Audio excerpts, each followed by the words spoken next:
I start work at 1, so I got an hour, so no rush. Perfect. Are you using your kinesiology degree? No, I actually work part-time remote with Streamline Athletes. They're an online sports recruiting platform.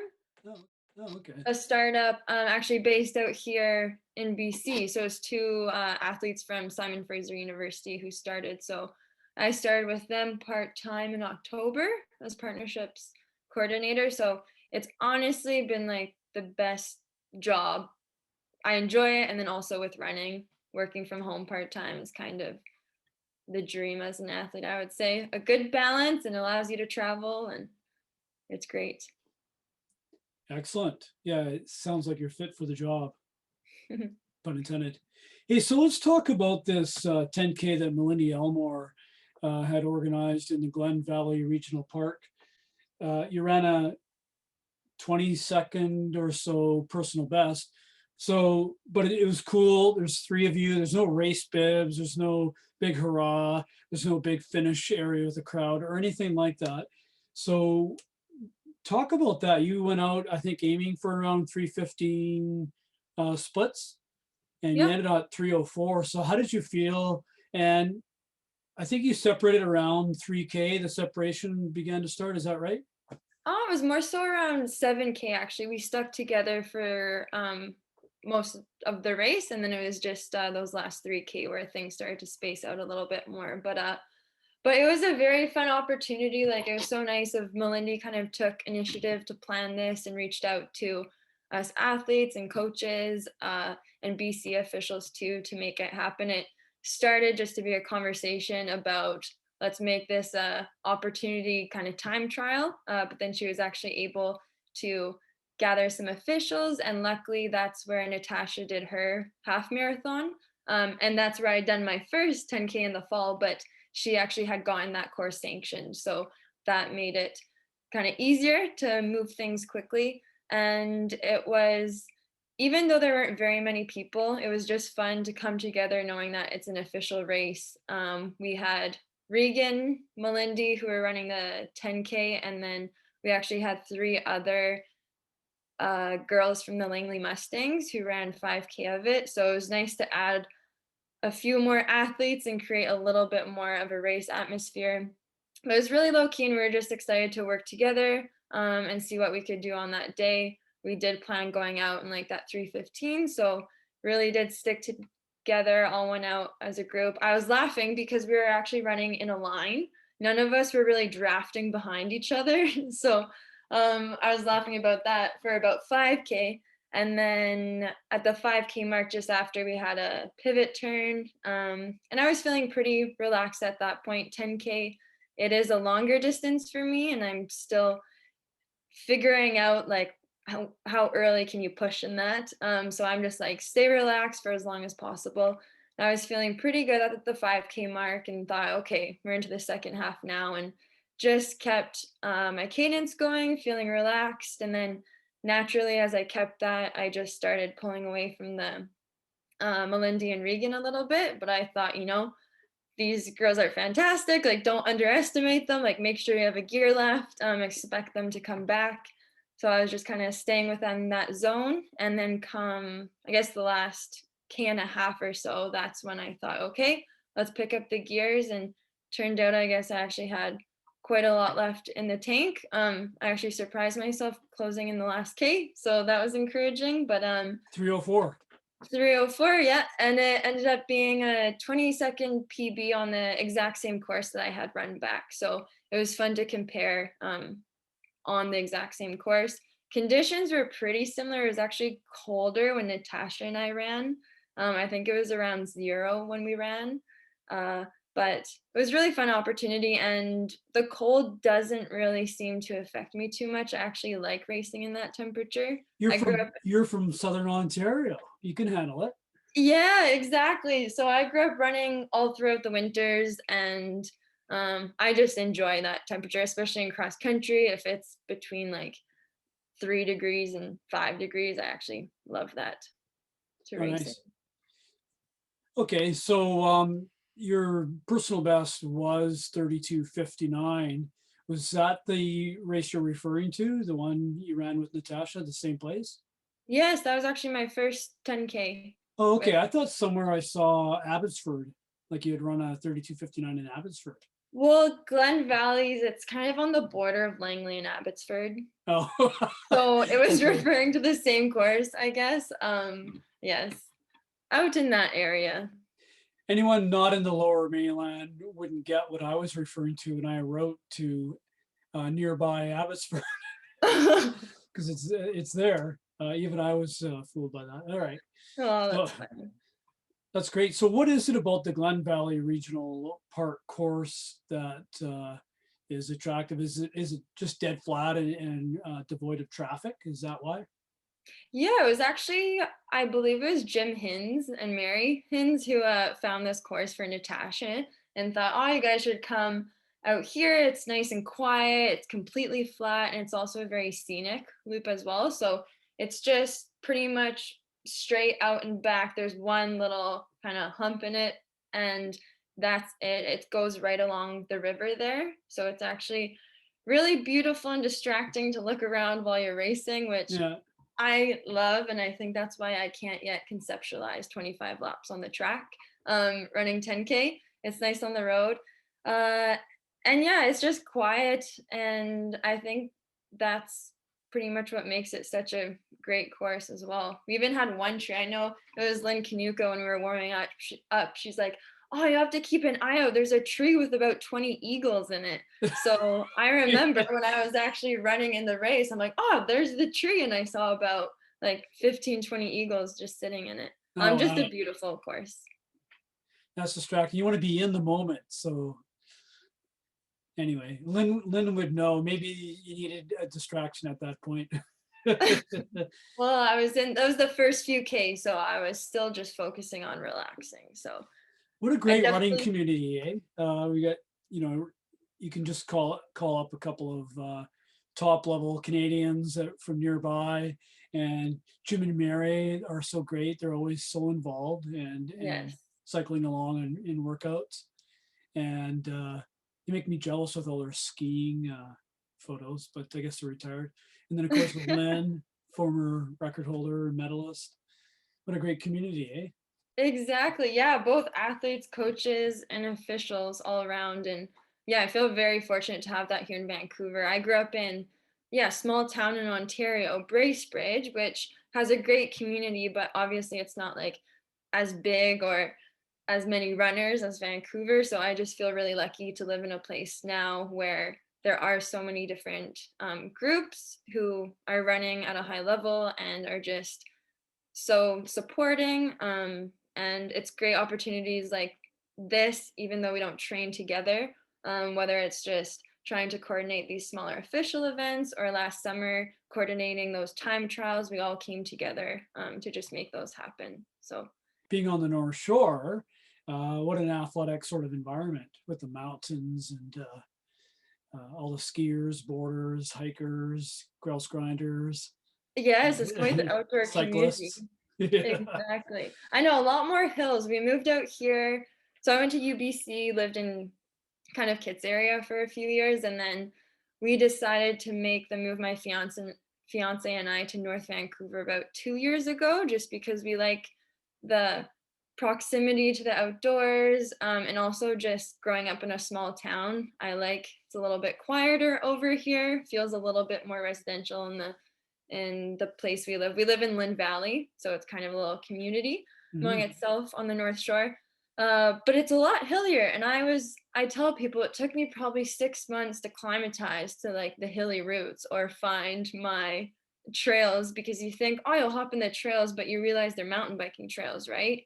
And they have a lot of vertical, so they are not great for off day runs. So I found my rolling hills, and I'm fortunate Natasha Wodak's actually on the North Shore as well. So we link up occasionally for some easy runs. I think I'm going to meet her tomorrow. So I've really Well, enjoyed it. yeah, she'd be awesome to have around to train with. Yeah. Um, yeah, so well, that just reminds me of the great Rod Dixon, who was 1983 New York City Marathon winner, Olympic medalist, World Cross Country Championships medalist. growing up in Nelson, New Zealand, which is a little bit like like Vancouver Island and West Coast BC, but it's extremely hilly. And he'd go out for a 3 hour run into the bush. This is a 2:08 marathoner. And someone would say, oh, like thinking he covered a lot of distance. How far did you go? He'd say, 12 miles, mate. This is Yeah, what? it's a great training ground. It is. No, that's what I really like. And trails are so nice because you just kind of go in and you forget about what pace you're running and you just go based on effort, which is really nice. And it's just mentally distracting. Like I never have difficulty getting outside for a run here because I just love the trails and it's just I guess I like distractions when I run for some reason. I'm used to all the different things and like especially nature. I just love being out in the trails by like the rivers here out in North Vancouver Yeah. also. They're really nice. Any bear encounters? Not yet, but funny, we first moved out here and there's the Seymour demonstration trail, which is about 10K of rolling nice paved trail for bikers. Um, and no cars allowed there. But it was my first bike ride. I went out there and I was asking for directions, like where to get on the trail. And then I continued about a kilometer in, someone says, oh, watch out for the bear up there. And I was like, okay, I'm by myself. And I was just thinking like, oh, like I better not put myself in that situation right now. So I ended up turning around and running into those people again. They're like, oh, you're coming back already. And I made the comment about the bear and they kind of chuckled. But that is a very well used trail, and I would definitely just continue even if there's bears because they generally mind their own business in that area. Yeah, they do. Of course, when they're acclimatized to humans, they're more dangerous than if they're wild, like completely Hmm. wild. And you can just yell at them and they feel insulted and run away. Yeah. Yeah, no, exactly. It's sad. There was up in that area, they actually closed it off because I think tourists were starting to feed the bears. And then that's when they became dangerous because they'd approach humans more and just that relationship was different and they could harm the cyclists. I think they were starting to charge at them. So they actually closed the area and they actually had to put the bear down, which is sad because it was us humans wrongdoing feeding the bears. So don't feed bears. Because yeah, you feed a bear and you kill it. Exactly. You're not Sadly, helping it with no. really any animals in nature. Coyotes now. Coyotes Yeah, in Stanley coyotes in Park. Stanley Park. Exactly. They're very timid normally. I know. So that's been surprising. I don't actually run in Stanley Park too much. I tend to go more to Burnaby Lake to run there, but we do go occasionally for workouts. But Well, yeah, we'll have to look out for those coyotes. come to the island and we'll show you some wolves. Yeah, yeah. They're pretty timid too.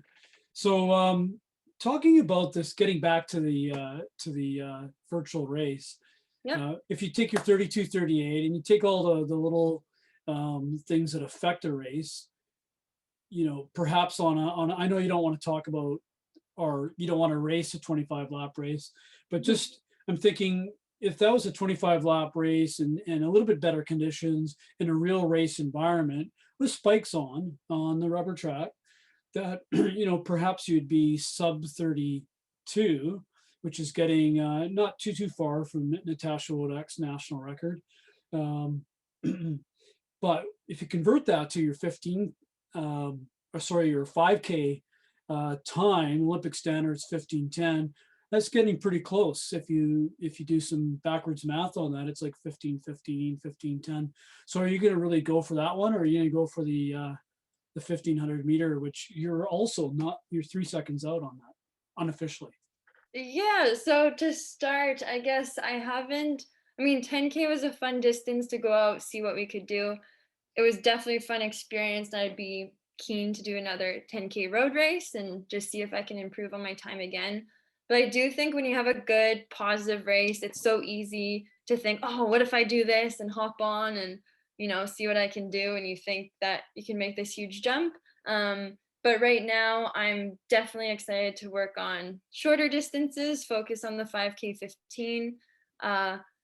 My coach CJ and I, we've always been, okay, what distance should we focus on? 15.5. And it's always kind of been more focused on the 15 because I think I've never really had the base endurance that's really needed in the 5K, just given my injuries in the past. I know I'd kind of give it a shot at nationals back in university, but sometimes you have to double, and I just didn't have the mileage in my legs to be able to come back and be strong for that final. So that's really improved greatly this year. And I think with that base and just with the speed I have from the 15, the 5K is what we're aiming for a little bit more, but not to say that the 15 is not in the cards either.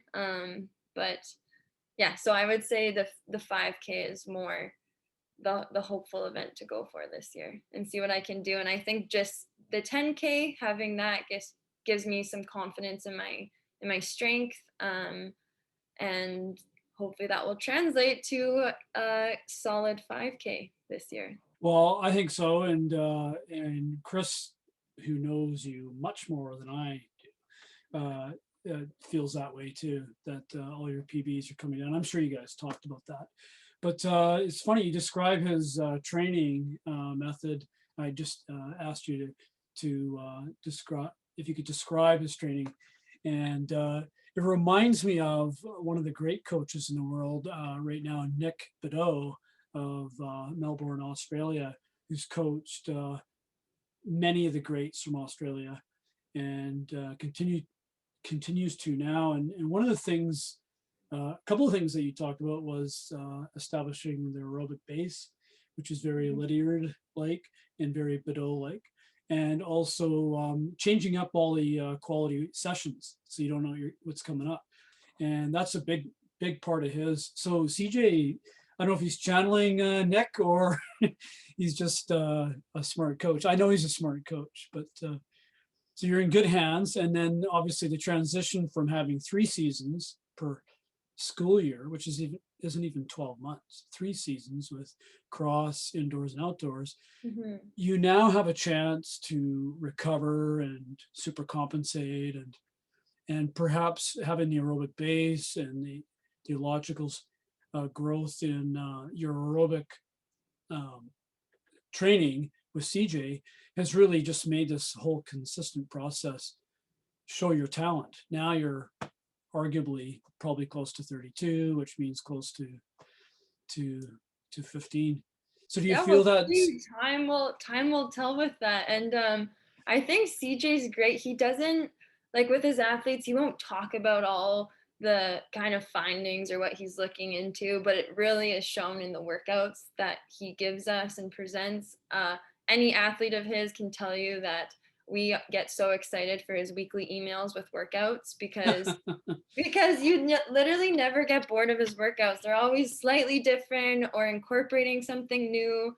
And we just, yeah, love them. So I think that helps with the training aspect, just insulting your body in different ways. And then also from the mental side of it too, which I think is so important. We never get bored of that as well. So it's a great piece of his training. And periodization of it. No, that's what it was. Yes. So the build of this year, yes. Well, I think Olympics being postponed a year was a blessing in disguise for me because the year leading up to 2020 is when I made the decision to actually step back from my full-time job where I was traveling a lot to just focus on running. Decided to prioritize that and just see what I could do. Unfortunately, after that, you think, oh, everything's gonna go up from here, but having a little bit of an issue with like my knee, kind of hamstring behind. So I was actually out for a little while, and then we managed that properly, came back, and I still managed to have solid time trial season later on. Yeah. But that's when things kind of started to come together. And then the postponement of the Olympics was, like you said, a really good opportunity to take a step back with CJ and just do the best build up that we've ever done. And I've been healthy throughout that all. So with no cross country season, no indoor, we've just been able to build that solid base and progress accordingly. And luckily we haven't had too many bumps in the road. So just excited to keep rolling with that, and this spring to just have some opportunities to test myself and see what I'm capable of. Race calendar, although it's probably becoming a little more interesting now, has been decimated. So do you have concrete plans of which meets you're going to go to this spring? So we have a rough plan. I think every athlete can relate to this right now. It's all up in the air, and you kind of Yeah, just have to yeah. roll with it. Like I said, we're really fortunate here in Vancouver to have the climate to get some races in early, and Vic City Elite are putting on some twilight meets, which are great opportunities. I was actually supposed to do the 15 this past weekend, but after the 10K, I actually had my calf Achilles just kind of freaked out a little bit. So I just had to manage that, and it's back feeling good. So made the good decision to pass this weekend. But building for, there'll be a 5K at the end of March in Victoria. So March 27th, that is. So that's the one on the calendar. And then from there, a lot of opportunities, as you probably know, are in the States. But it's just making that decision. When is the right time to go? How long are you going to spend? And then how are you going to deal with the quarantine? Because I don't think that 2-week quarantine is going anywhere anytime soon. But April 15th, I'm actually going to go to the States with my fiance. Luckily, his family lives in Spokane, Washington. So I'm going to make that my base for that next month and find some opportunities in the States to go and compete and just have some good opportunities to try and run fast and see what I can do. Bloomsday 12K. Yeah, and Spokane. I want to do that one day. His parents talk about it all the time. I think he did it when he was 12 years old, so I Oh, gotta. really? Oh Wow. yeah, he grew up there, so Wow. I yeah, know 12K as a young one, that is pretty good. it's awesome. Yeah. Well, Bruce Deacon ran 2 marathons at the age of 13. What? I did not know that. Then he went on to run 20 something of them at 2:20 or faster. Oh my goodness. So it didn't hurt him. Yeah, that's impressive. I was gonna say I don't recommend. Typically, 12-year-olds go out and and run a Might, marathon, might be a but bit it young. worked for him. Yeah. Hey, so I noticed that you have a First Nations paddle. I think it's a paddle. It's On actually a your, longboard. oh, is it? Okay. Yeah, it's one of the first like land yacht longboards. It's actually my fiance's. He used to ride it, but we've actually taken the wheels off and put it up as a decoration in our kitchen. That's cool. Okay. So I was going to say, if it was a First Nations paddle, I know the First Nations around here have, if it's facing down, it means war on your wall. Oh, Facing okay. up, it's peace or not war. And Yeah. this means something else. But if it's a longboard, then it doesn't. Oh, okay. Yeah, no, interesting. But yes, it's a longboard, so It's a no piece of mean. art now. Yeah, exactly. It is for sure. But in your heart of hearts, 15 or 5, which of the two would you choose? I think my gut is with, although I don't have a ton of experience in the 5, I think I lean towards the 5 because I think my endurance is coming along and I do have speed from the 15 to bring to the 5. Whereas the 15, I've always felt like I'm more on the endurance side of it.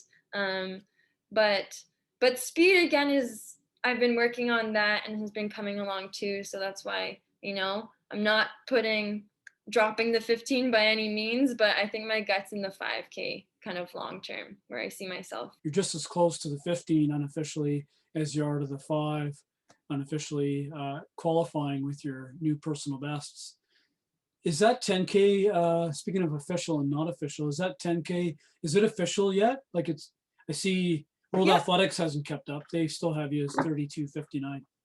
yeah, it's official. So the official time was 32:38, and maybe just because it was such a low key meet that they're not staying on top of all of these, but it is yeah, it's official. So Well, nice to have some of those official marks up there.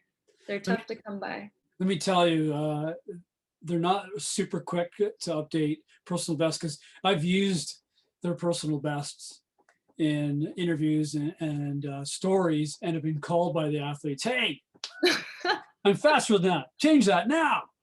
So Oh, that's funny. I'm always now very reticent to to just check World Athletics site for that. But, Yeah, fair enough. Natalia, let's end this interview with perhaps a little shout out to your support team. Yes, of course. Well, I'd like to thank my club, the Vancouver Thunderbirds, BC Athletics, for all their support. I'd like to thank, obviously, my coach, CJ, for just working so closely and open with me, and helping chase these goals. And also, I think this past, I guess, 2 years, as I focused a little bit more on running, a really big thing that's helped me and keep me healthy is my support team. So working with the right team of physio, massage, and strength. I'm really fortunate out here to have, Mary Lou Lammy, Garfield, Kirks, and Devin Goldstein, who work closely together so that the strength is just in line with the physio. That has really helped me avoid injuries, because I've come to found that a lot of the injuries I've had in the past are actually tied with my upper body, which as an athlete is sometimes like, what? Yeah. So being able to identify that and realize that my kind of previous participation in a lot of outdoor activities, even though they're not directly injuring me, they have been counterintuitive to what I've been trying to work on with physio to prevent those injuries. So big shout out to them for just helping me get on the right path and being able to, yeah, stay healthy and be able to be competitive in the way that I'd like. And obviously my parents and my fiance as well for always being supportive, and my teammates. And last but not least, Brooks Running, who I just recently signed with this year. So your fiance, I mean, you're young, you're 26. You've been with your fiance for a few years. Who is this mysterious American man? Oh, so his name is Coleman Allen, and he's actually Canadian. It's a small world. He was actually born in Barrie, Ontario, so an hour away from my Yeah. hometown. But then he pretty much grew up in Spokane, Washington, and then came to UBC. And he actually swam for the national team as well for Canada, and actually represented Canada on the world stage at various events. And yeah, he actually still holds 2 Canadian records, but this was all in the past, kind of before I met him. So he can really relate and help support me on the athletic side. And today he's still huge outdoorsman and just loves all the different sports Does that. he still have the upper body the swimmers Offer. have? Oh, he's still got the shoulders Little for tiny sure. waist and the big shoulders. We have Yeah, the he's 6'3" and yeah, nicely built for sure. And yeah. yeah, now he's into all the extreme sports, so definitely loves the outdoors and stays active and all of that, which I love. All right. Well, thanks for this, and have a great 2021 spring Thank season, you. especially. Thank you so much, Chris. You as well, and enjoy that sunshine in Victoria. I will. Thank you. Okay, bye. Cheers. Bye bye.